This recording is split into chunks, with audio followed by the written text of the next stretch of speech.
Hello everyone and welcome back to another video. My name is Juan Londoño and today we're going to talk about dealing with clients that just can't seem to like how they look in your photos.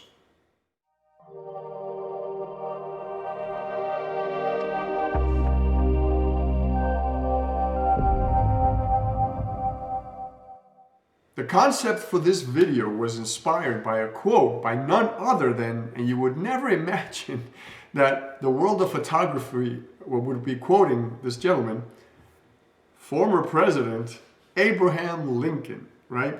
So the quote says, "There are no bad pictures. That's just how your face looks sometimes." So even Abraham Lincoln, and if you've studied history at all and you've studied Abraham Lincoln, I just read a phenomenal book on Abraham Lincoln. And by the way, it's not the reason I'm doing this video. This quote and this video was written long before I had read the book. But nonetheless, if you've read anything about Abraham Lincoln, you know he was incredibly intuitive and very smart, right? So it doesn't surprise me that he had this comment about photography that far back. How many times, especially if you've been doing this for a while, how many times have you taken probably what you consider the best photograph you have ever taken of a person, and you show them the camera, right? Maybe they want to see it, maybe you're very proud of the picture, and they look at it and they say, "Oh my gosh, I look terrible." Technically, the photograph is perfect, right? From lighting to the pose to the settings on the camera, it's all, and you look at the picture and you just know it's the best picture, one of the best pictures you've ever taken. In your mind, you're thinking, I've taken the best picture I've ever taken in my life, and they want something better? Maybe what they want is something different. Maybe what they want is something only a crappy cell phone sensor can handle. You're going to hear photographers tell you how good phones have come and in terms of the camera, right? And I agree. I take pictures with my phone all the time. But I would never take, and you've heard this before in my videos, I would never take anything to put on a wall with my phone. It just doesn't work. I've tried it. It looks terrible. There are places, professional places, that print photographs, right, to put on walls. And they will kick back images 90% of the time that come from phones. Not because the images don't look good, because the resolution isn't there to print something good on a wall, right? So, but many people have gotten used to this, especially because phones have filters built in, and people take pictures, selfies, and they automatically look, the skin looks like rubber, and everything just looks better, right? Because the colors are brightened, saturation, all that stuff. And if you're working with a professional camera, the image is flat. It's exactly what the camera sees, and some people don't like that. Now, it really doesn't matter why the person doesn't like this image. Well, it does matter. We're going to get to that, right? Right now, at this point of the conversation, it doesn't matter. The point is, you've taken the best picture you know how to take, and the person that you're shooting doesn't like it, right? So now you're going to have to figure out a way to either dumb it down to the phone type of picture, or you're going to have to figure out what is going on in their mind. And this is where we get now into the deeper. It does really matter what they're thinking, because that's how you're going to figure out how to take this picture that they're expecting to see. Basically, we're going to have to figure out how to take a picture that's appealing to them. Philosophically speaking, we talked about technically speaking, the picture's perfect. Philosophically speaking, if the client doesn't think the picture's good, then it's not good. I mean, that's where it ends, right?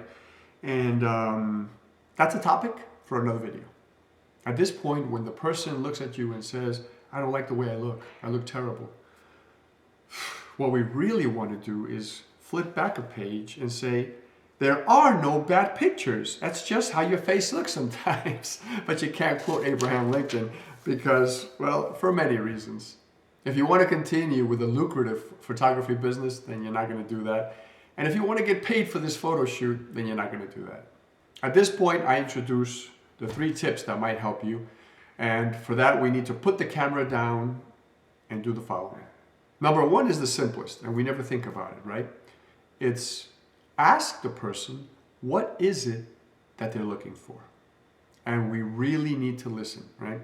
This is something that we probably should have done before we even picked the camera up. But many times, like life, pulls us quickly into different directions. We get to a place, we pull the camera out, we're setting up, right? We're talking to the person, and we forget that this is something we have to do, right? Sit down for 5 minutes. What is it that you're looking for, right? What are these pictures used for? What are you going to use them for?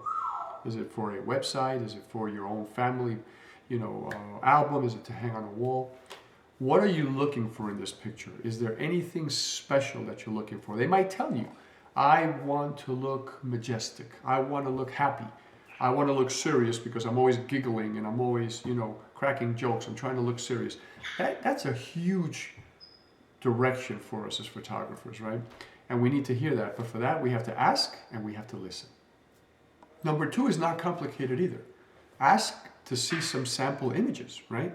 If they turn around and say, I don't like this picture, I don't like the way I look, you can look at them and say, do you have anything on your phone you might want to show me that is a picture that you like of yourself? And they may pull out their phone and they'll flip through it and say, look, I really like this picture. It was taken a month back, right? We were on vacation. And start to look, what was the angle of the face? How was the lighting, right? Was it the makeup? Was it what they were wearing? And then start asking those questions. What is it that you like about this picture so we can recreate it today? If the person says, I love the scenery, well, tough luck. It's not going to happen here in the studio, right? Because we're not on a cliff or we're not at the beach or something like that. If you have a green screen, then you can create that. If they're not happy with their makeup and they came to you already made up, then there's not much you can do there either, right? You're going to have to maybe end the shoot and say, well, why don't you find a makeup artist that you're happier with, and then we'll come back and we'll do this again. There are many, many ways to approach this, but if you ask to see some images, it might be something as simple as the pose, the position of the face, right? They always like to be a little to the side, or they like to be a little higher so their double chin doesn't show, or you're going to learn a lot if they can show you a picture that they like. And number 3 is not complicated either, right? If they look at the picture and say, I don't like it, then what you can do is say, you know what, let's do this for about 5 or 10 minutes, and you can go through some pictures, see if there's anything you do like, right? At that point, you know your skills are good, right? Now, I'm assuming your skills are good, right? There's also the type of photographer, and I'm digressing here, there's also the type of photographer that thinks they're great, and they actually suck. If you happen to fall into that category, then it has nothing to do with the client, right?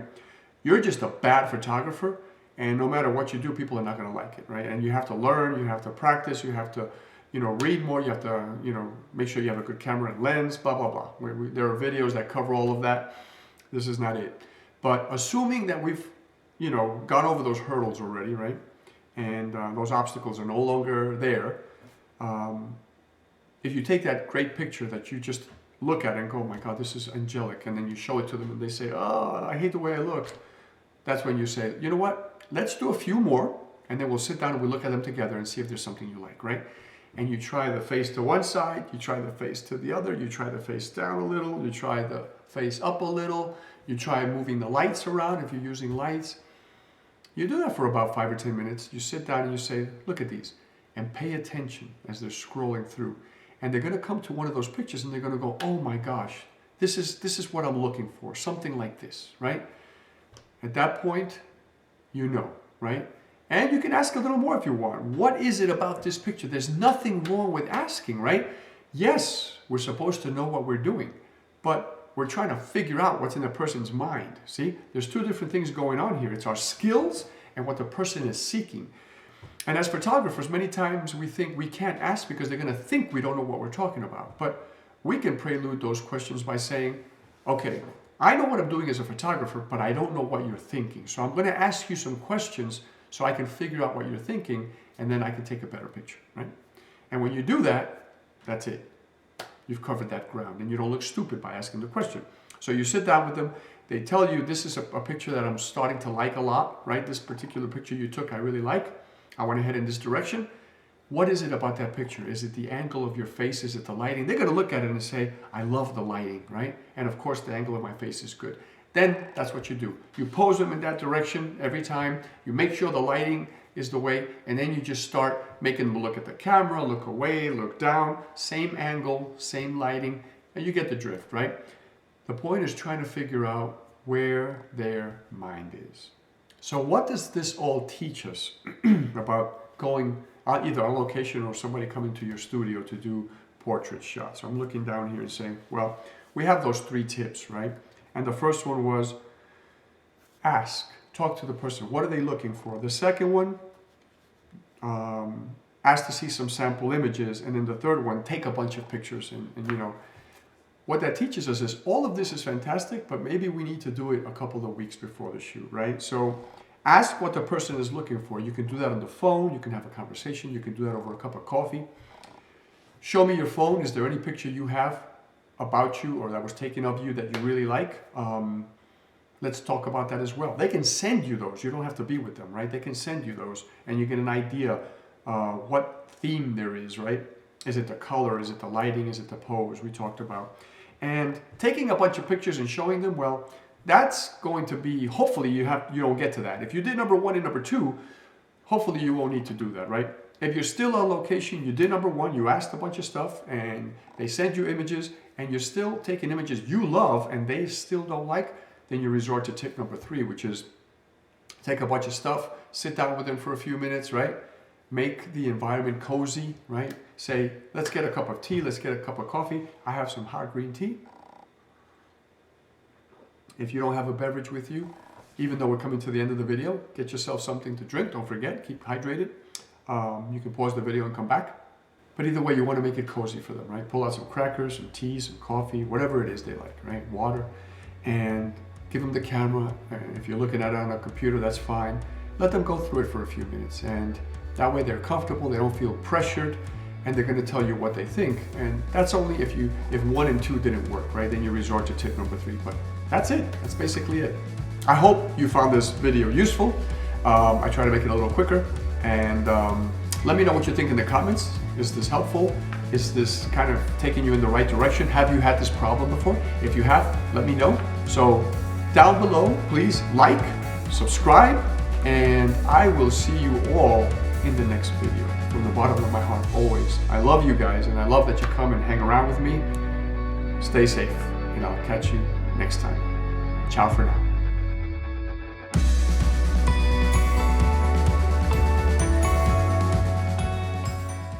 We are recording.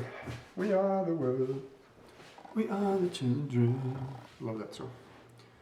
We are the ones who make a better day, so let's start giving.